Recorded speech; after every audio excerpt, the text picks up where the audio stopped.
बिस्मिल्लाहिर्रहमानिर्रहीम। अस्सलाम वालेकुम नाज़रीन, आप यूट्यूब चैनल देख रहे हैं। मैं इमरान खान हूँ।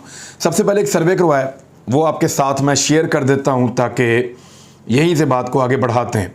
पाकिस्तान में एक बहस चल रही है कि कौन है आपके ख्याल में बगावत वाला मुकदमा किस पर बनता है।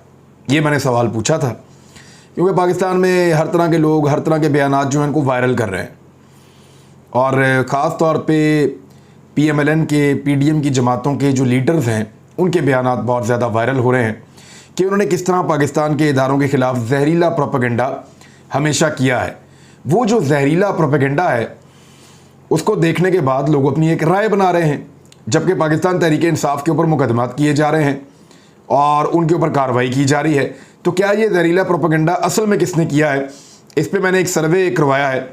शहबाज गिल क्योंकि गिरफ्तार हो गए हैं और सोशल मीडिया का सर्वे आपको पता है बड़ा ब्रूटल होता है, आप उसमें कुछ नहीं कर सकते, जो लोग रिजल्ट देते हैं वही सामने आ जाता है। तो सवाल मैंने पूछा, आपके ख्याल में बगावत वाला मुकदमा किस पर बनता है। तो इसमें मैंने 3 ऑप्शन इस्तेमाल किए थे। एक किया था फजलुर रहमान, एक किया था नवाज शरीफ और मरियम नवाज, और एक किया था शहबाज गिल जिसको गिरफ्तार किया गया है। 1 लाख के करीब वोट अब तक पड़ चुके हैं और 1 लाख वोटों का जो रिजल्ट है वो मेरे पास मौजूद है। यानी 1 लाख लोग इसके ऊपर अपनी राय दे चुके हैं कि उनको क्या लगता है कि इन तीनों ऑप्शन में से किसके ऊपर बगावत वाला मुकदमा बनना चाहिए था, जिस तरह का वो शहबाज गिल के ऊपर बना हुआ है। फजलुर रहमान के बारे में लोगों ने कहा 12%, नवाज शरीफ और मरियम नवाज के बारे में लोगों ने कहा 79%, यानी लगभग 80% लोगों ने कहा कि नवाज शरीफ और मरियम नवाज के ऊपर यह बगावत वाला मुकदमा बनता है।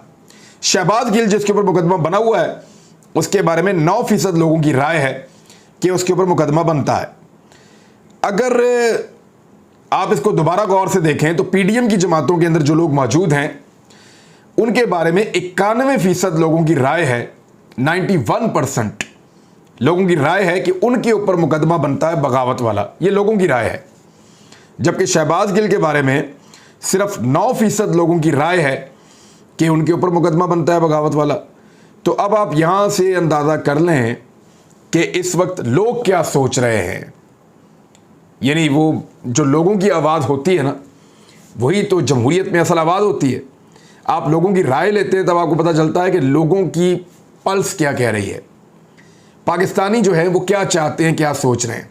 तो पाकिस्तानियों के बकौल 91%, 91% पाकिस्तानी ये चाहते हैं इस डेटा और सर्वे के मुताबिक कि PDM के जो रहनुमा हैं वो लोग ज़्यादा मुस्तहिक हैं कि उनके ऊपर बगावत वाला मुकदमा हो, और 9% सिर्फ ये समझते हैं कि शहबाज गिल के ऊपर ये मुकदमा होना चाहिए।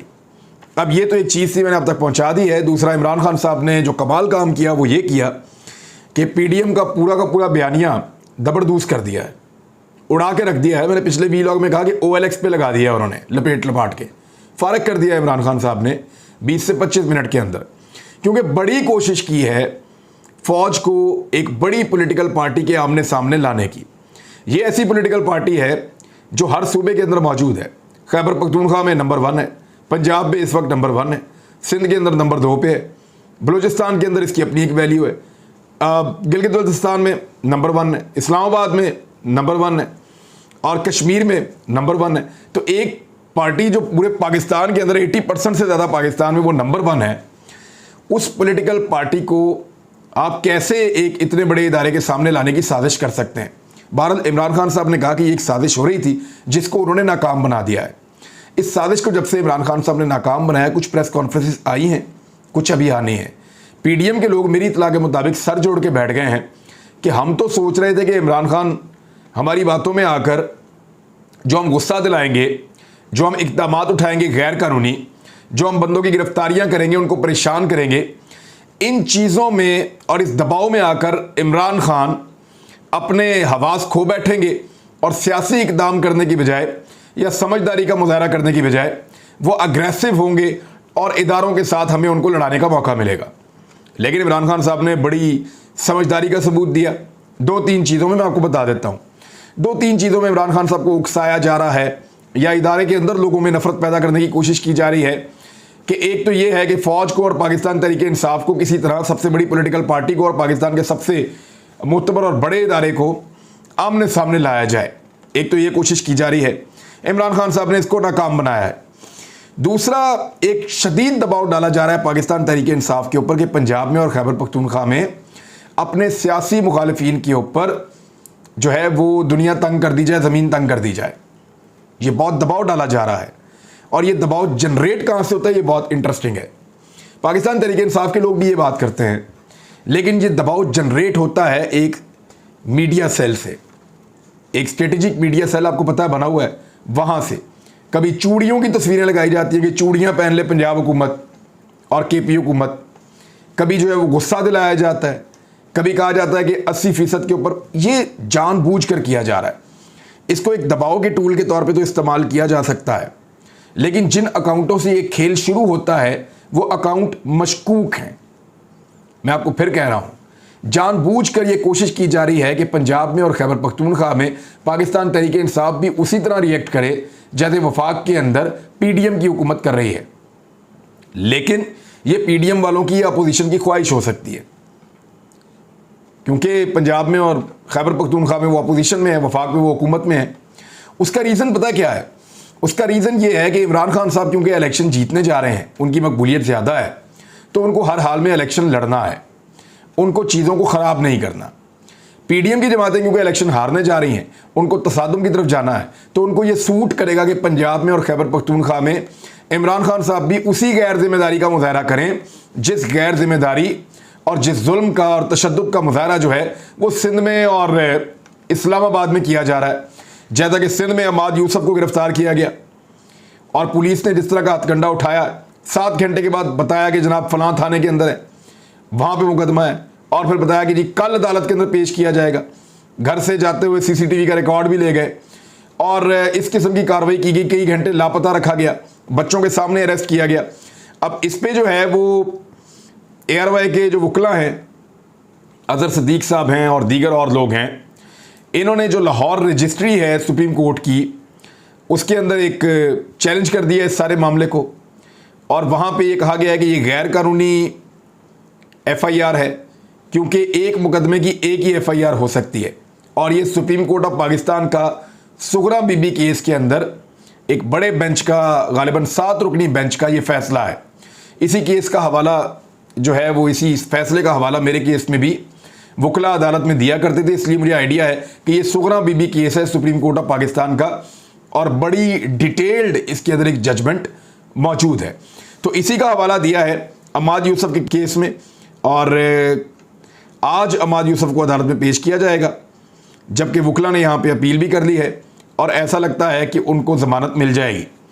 दूसरी जानिब ARY की नशरियात तो अभी तक बहाल नहीं हुई जिस वक्त मैं ये वीडियो रिकॉर्ड कर रहा हूँ, लेकिन सिंध हाई कोर्ट में एक बड़ी कामयाबी ARY को मिली है और पैमरा को ये कहा गया है कि एक तो उनका नोटिस मुअत्तल कर दिया गया है और उनको ARY के खिलाफ कार्रवाई करने से रोक दिया गया है, और पैमरा ने वहाँ पे ये मौक़िफ़ इख्तियार किया कि ARY को बंद करने के अहकामात हमने नहीं दिए, यानी ये अहकामात हमारी तरफ से नहीं थे, ये कहीं और से आए हैं। ARY को बंद करने के अहकामात हमने, ये हदायत हमने नहीं दी। पैमरा का मौक़िफ़ अपनी जगह पे है, मगर अदालत ने पैमरा को ये हुक्म जारी किया है कि वो ARY को फौरी तौर पे खुलवाएं, क्योंकि ये पैमरा की जिम्मेदारी है, उन्होंने खुलवाना है। वही रब्ता करते हैं केबल ऑपरेटर से, और ARY को वापस उन्हीं नंबरों के ऊपर दोबारा पूरे पाकिस्तान में बहाल किया जाए। लेकिन अब तक जब मैं आपसे बात कर रहा हूँ, अभी तक अदालती हुक्म के ऊपर किसी किस्म का अमल दरामद नहीं हुआ। हो सकता है कि ARY के वकला तौहीन अदालत के अंदर जाएं, लेकिन अभी तक पैमरा की जानिब से ARY की नशरियात बहाल नहीं करवाई जा सकी हैं। अब आ जाए वो जो लोग उकसा रहे थे, उनका मामला बहुत ख़राब हो गया है।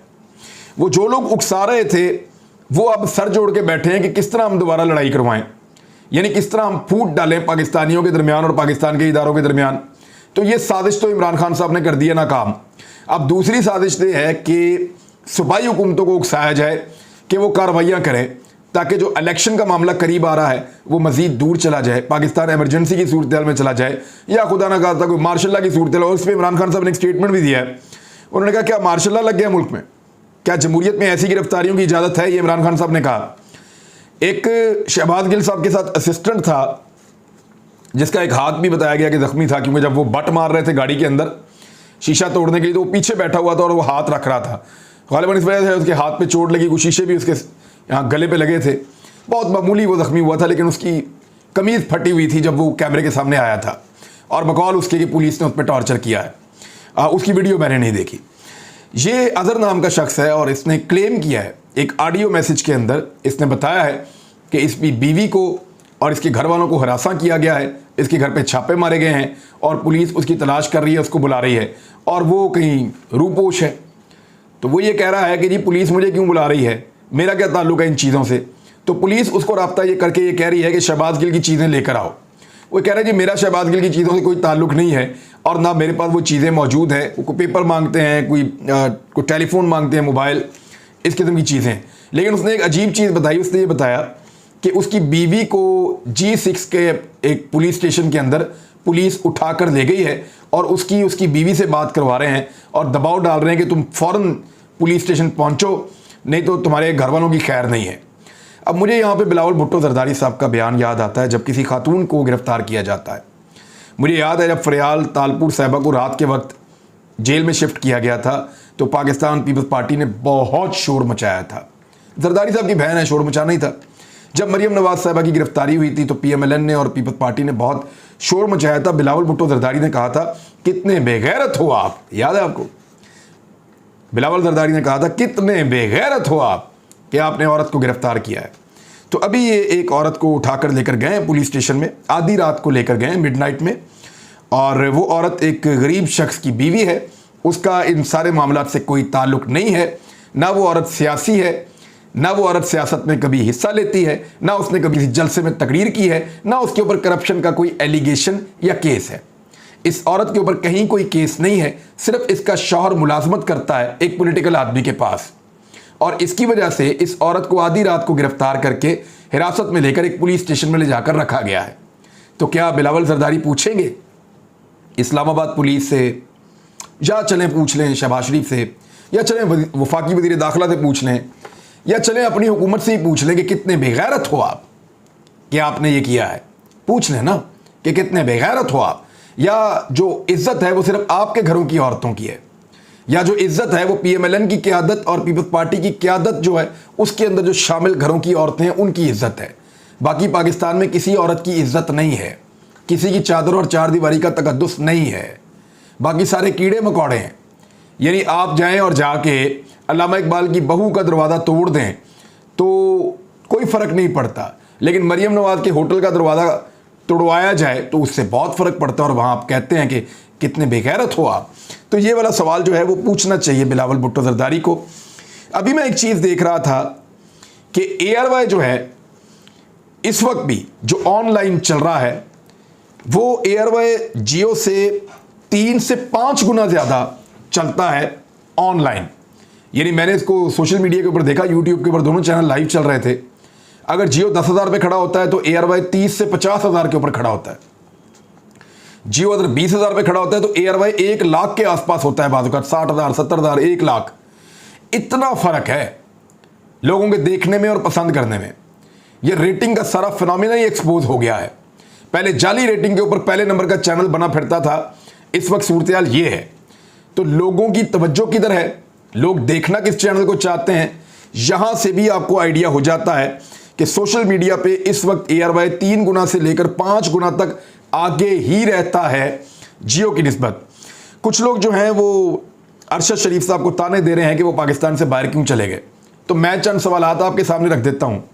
क्या अरशद शरीफ कोई फाइटर है, कोई जंगजू है? हाँ, उनका भाई एक फाइटर था, उनके वालिद एक फाइटर थे। वो हथियारों के साथ लड़ते थे और दुश्मन का मुकाबला करते थे। वो दोनों शहीद हुए हैं और उसने एक ही दिन में उन दोनों को दफनाया है। वो उस सरजमीन को छोड़कर गया है जहां पे उसने अपने प्यारे एक दिन में दफनाए हैं। वो शोहदा का वारिस है, बुज़दिल आदमी नहीं है। उसको बुज़दिली के ताने वो लोग दे रहे हैं, क्या वो हथियार से लड़ता है? और भाई एक सहाफ़ी कलम के साथ मुकाबला करता है, कलम की लड़ाई लड़ता है, अल्फाज से जंग करता है। एक सहाफ़ी ऐसे ही करता है। वो जो जंग लड़ता है, जिस लड़ाई में उतरता है, वो कलम के साथ लड़ता है, कलम के साथ टक्कर देता है, अल्फाज के साथ जंग लड़ता है, अल्फाज के साथ टक्कर देता है। ये जो लोग उकसा रहे हैं या ठट्ठे उड़ा रहे हैं, इन्होंने अपनी ज़िंदगी में शायद कभी ऐसी कोई कुर्बानी सोची भी ना हो जैसी कुर्बानी अरशद शरीफ ने दी है। और इन लोगों के उकसाने के अंदर मेरे ख्याल में किसी को भी नहीं आना चाहिए और इनकी बातों में आकर पाकिस्तान का नुकसान नहीं करना चाहिए। ये जब कभी इस तरह की बात करें, या तो इनको इग्नोर करें या फिर इनका बैंड बजाएं, अच्छी तरह इनको प्रॉपर तरीके से जवाब दें। दूसरी जानिब जो ममनुआ फंडिंग केस था, वहां पे वफाकी हुकूमत को एक बहुत बड़ा धचका लगा है।